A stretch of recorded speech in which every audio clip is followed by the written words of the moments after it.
You know, it's been a big problem appealing to youth since we started political elections and we allowed young people to vote. And one of the problems is getting them interested.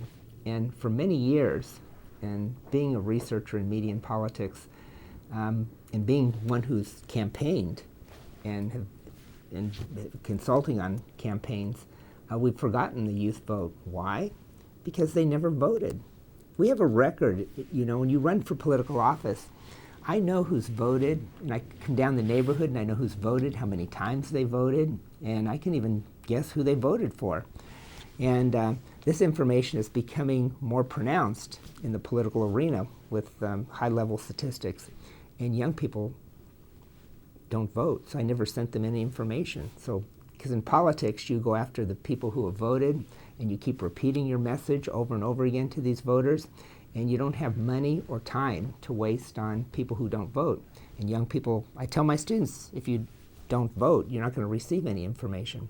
And so the goal has been, I think, for all political people is to increase the youth vote. They've been tuned out to the political process, and we want to tune them in. And interestingly, this election, they seem to be a little bit more excited. And they're supporting one of the presidential candidates. They seem to be drawing to him because of his message of change.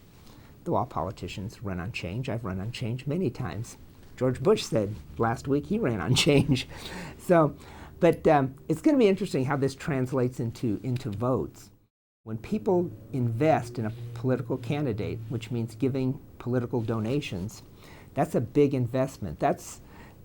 That means you're really going to vote for this candidate and you're going to support this candidate. I'm interested, how many young people have donated to a presidential campaign this year? I think YouTube, I think Facebook, all of these things the candidates are using. And this is the medium in which young people are getting their information. And they're not getting it from newspapers anymore. 1/3 of them are getting it from Jon Stewart's show. And the rest are online. And there's a problem with that too, which may also be good for one of these candidates or both candidates, in the sense that when you get your information online, the young people are just getting, they're only looking for the candidate that they have selected. When you read a newspaper, you get a plethora of issues and you get a plethora of stories. And on the editorial page, there's different points of view.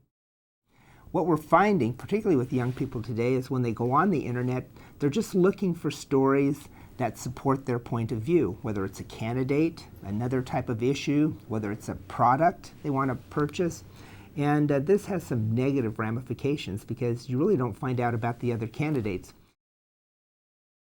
I tell my students in my courses that I don't think Abraham Lincoln or Franklin Roosevelt could get elected today. They just didn't look good. And Roosevelt, you know, when he's on crutches, he had braces. He couldn't walk a step, and I don't think they could get elected today because we're so much involved in what people look like. And take the American Idol. Most young people are more interested in American Idol and how well they look and how well they perform.